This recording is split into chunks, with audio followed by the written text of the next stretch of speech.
जो भी आदमी, जो भी व्यक्ति भारतीय जनता पार्टी के सिंबल के खिलाफ कहीं भी चुनाव लड़ता है, भारतीय जनता पार्टी के संविधान में व्यवस्था है, वो पार्टी का सदस्य नहीं रह जाता। पार्टी पूरी तरीके से बिहार में एनडीए में नीतीश कुमार जी के नेतृत्व में चुनाव लड़ रही है। और हम ये मानते हैं कि हमारे प्रधानमंत्री माननीय नरेंद्र मोदी जी के नेतृत्व में पूरे देश भर में जो गरीब कल्याण के कार्यक्रम किए गए, देश में आर्थिक रूप से, सामाजिक रूप से पिछड़े हुए लोग हो, पिछड़े हो, अति पिछड़े हो, दलित हो, वंचित हो, गरीब हो, सबके कल्याण के लिए जो कार्य किया गया है, उन सभी कार्यों को बिहार में भी नीतीश जी के नेतृत्व में आगे बढ़ाया गया है। और अभी माननीय मुख्यमंत्री जी ने, माननीय सुशील मोदी जी ने बहुत स्पष्ट रूप से कहा है, और हमारा ये स्पष्ट रूप से कहना है कि चुनाव में जनता दल यूनाइटेड, भारतीय जनता पार्टी और हमारी जो दो सहयोगी पार्टी है, उनको 3/4 बहुमत मिलने वाला है, और 3/4 बहुमत के द्वारा ही हमारी सरकार बनने वाली है। इसलिए आपके सभी प्रयासों पर जब हमें 3/4 बहुमत मिल रहा है, तो अपने आप ही विश्राम लग गया है।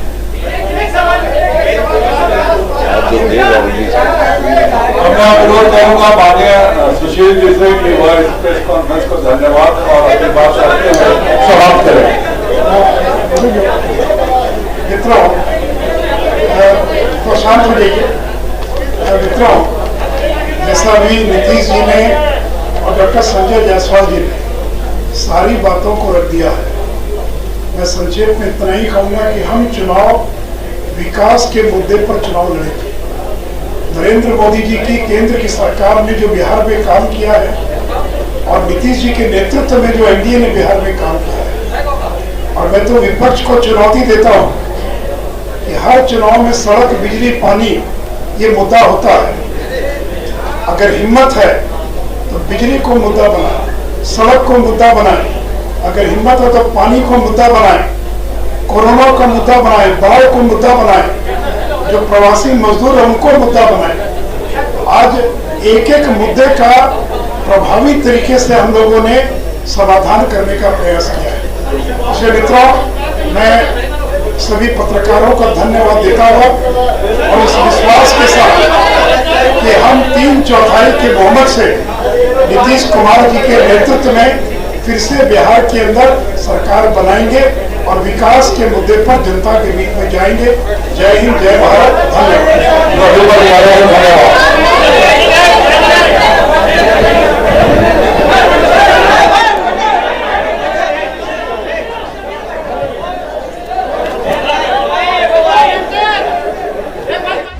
इस वक्त की बड़ी खबर आपको बता रहे हैं, एनडीए की सबसे बड़ी प्रेस कॉन्फ्रेंस हो गई और उसमें सबसे अहम सीट शेयरिंग के फॉर्मूले का ऐलान हो गया है, औपचारिक ऐलान हो गया है। एक बार फिर से आपको बता दें कि बिहार में 243 विधानसभा सीटें हैं, जिसमें जेडीयू 122 सीटों पर चुनाव लड़ेगी और बीजेपी 121 सीटों पर चुनाव लड़ेगी। जेडीयू अपने फोल्डर की 122 सीटों से हमको 7 सीट देगी, वहीं बीजेपी की वीआईपी से बातचीत चल रही है और अगर ये बातचीत सफल रही तो बीजेपी अपने 121 सीटों में से कुछ सीटें वीआईपी को देगी।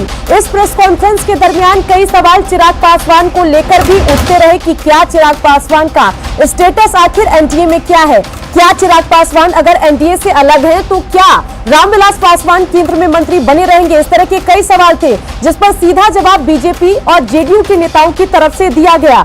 यहाँ पर बीजेपी नेताओं ने साफ कर दिया, चाहे हम बात सुशील मोदी की करें या फिर संजय जायसवाल की बात क्यों न कर ले, दोनों ने साफ कहा कि बिहार में एनडीए एकजुट है, जिसमें ये 4 पार्टियां हैं, बीजेपी, जेडीयू, हम और वीआईपी से अगर बात बनती है तो वीआईपी पार्टी हमारे साथ है। साथ ही सुशील मोदी ने एक बात और साफ कर दी कि अगर जरूरत पड़ी तो हम चुनाव आयोग को लिख कर देंगे कि प्रधानमंत्री के पिक्चर का, फोटो का इस्तेमाल सिर्फ एनडीए नेता कर सकते हैं, उसके अलावा कोई और नेता नहीं कर सकता है। इसके अलावा संजय जायसवाल से भी कई सवाल पूछे गए और उन्होंने भी कई मुद्दों पर अपनी बात रखी।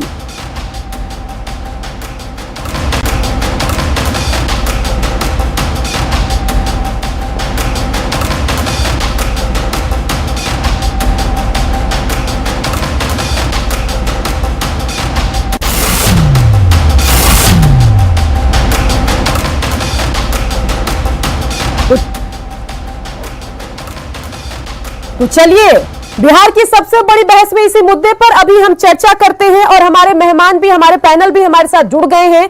आज जेडीयू की तरफ से अरविंद निषाद, जेडीयू प्रवक्ता हमारे साथ जुड़ गए हैं, साथ ही एलजेपी की तरफ से संजय सिंह, एलजेपी के प्रवक्ता हमारे साथ जुड़ गए हैं, और हम नेता दानिश रिजवान और हम के प्रवक्ता भी हमारे साथ जुड़ गए हैं। साथ ही आरजेडी की तरफ से रामबली चंद्रवंशी आरजेडी का पक्ष रखेंगे। तो आज हम बिहार की सबसे बड़ी बहस में ये बात करेंगे कि क्या बीजेपी के लिए नीतीश कुमार सबसे अहम है, नीतीश कुमार फर्स्ट हैं, और अगर उन पर कोई सवाल उठाएगा तो क्या वो एनडीए से बाहर हो जाएगा, यही सवाल है हमारा। इस पर चलिए सबसे पहले रिएक्शन ले लेते हैं अरविंद निषाद, जो कि जेडीयू के प्रवक्ता हैं। अरविंद निषाद जी, क्या कुछ कहना चाहेंगे? प्रेस कॉन्फ्रेंस हुई, उसमें तस्वीर साफ हो गई, सीट शेयरिंग का फॉर्मूला भी आ गया और यह भी साफ हो गया कि जो नीतीश को नेता नहीं मानेगा वो बिहार एनडीए का हिस्सा नहीं है। क्या कहेंगे?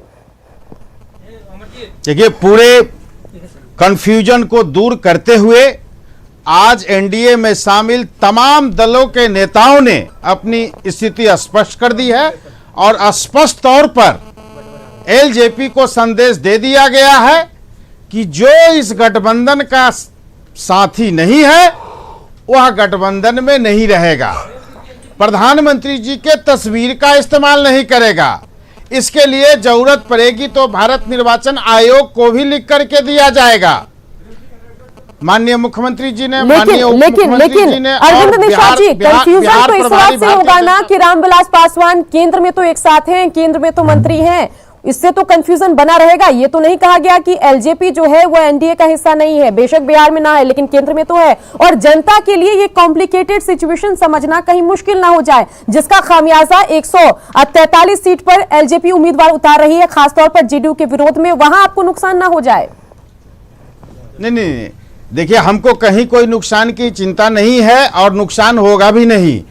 तमाम विषयों पर हमारी पार्टी की ओर से, भारतीय जनता पार्टी की ओर से स्थिति स्पष्ट कर दी गई है।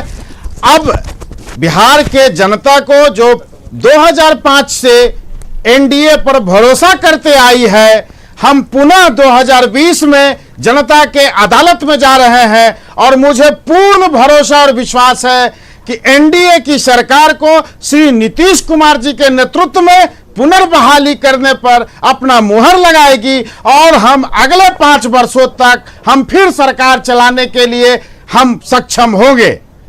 लोक जनशक्ति पार्टी के नेता को जनता जरूर सबक सिखाएगी। बेशक आप कह रहे हैं कि सब क्लियर है। रामबली चंद्रवंशी आरजेडी नेता भी हमारे साथ बने हुए हैं। रामबली चंद्रवंशी जी, आप क्या कुछ कहेंगे? जो प्रेस कॉन्फ्रेंस हुई उसके बाद आपका पहला रिएक्शन, और जो स्थिति स्पष्ट करने की या चिराग को लेकर जो कंफ्यूजन है उसको दूर करने की कोशिश की गई, क्या आपको लगा कि कंफ्यूजन दूर हो गया या आप भी लग रहा है कि कंफ्यूजन है? ये पॉलिटिकल लोग ही नहीं बल्कि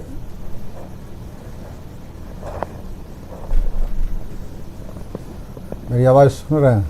जी रामबली जी, आपकी आवाज सुनाई दे रही है, आप बताइए। मैं ये कह रहा था कि ये जो सिचुएशन आज आपने देखा एनडीए की तरफ से है, तो पॉलिटिकल लोग ही नहीं बल्कि बिहार के आम नागरिक भी इस बात की चिंता कर रहे हैं कि यह कौन सी सिचुएशन है कि एक तरफ भारतीय जनता पार्टी के साथ है, लोजपा के वहाँ केंद्र में मंत्री बने हुए हैं, और दूसरे तरफ बिहार में चुनाव में उनका तस्वीर भी उनके साथ नहीं लगा सकते हैं। तो ये कन्फ्यूजन तो एनडीए के लोगों ने, खास करके नीतीश कुमार जी ने क्रिएट कर दिया।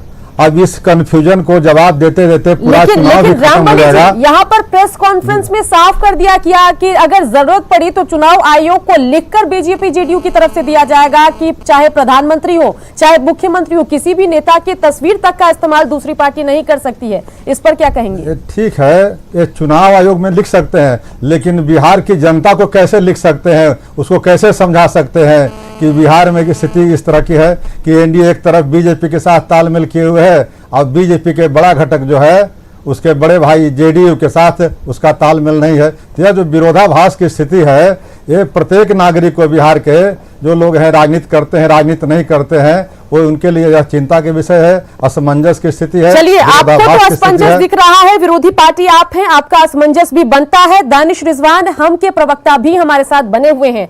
दानिश, आपको कितनी क्लैरिटी मिली इस प्रेस कॉन्फ्रेंस के बाद?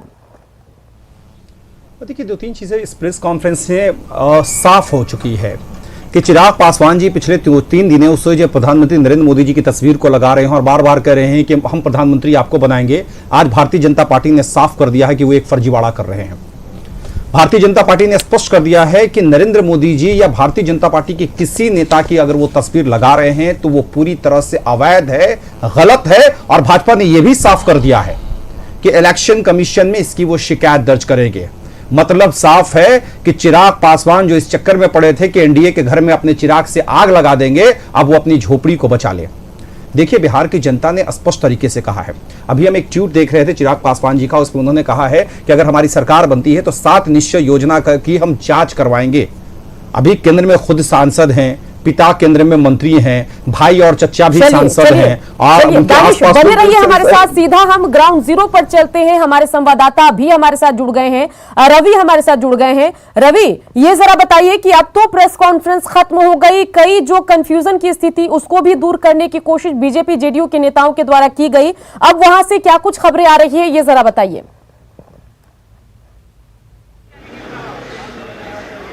जी बिल्कुल, और इस प्रेस कॉन्फ्रेंस के जरिए यहाँ पे कोशिश की गई कि चिराग को लेकर के तमाम मुद्दों पे जो है कंफ्यूजन दूर किया जाए।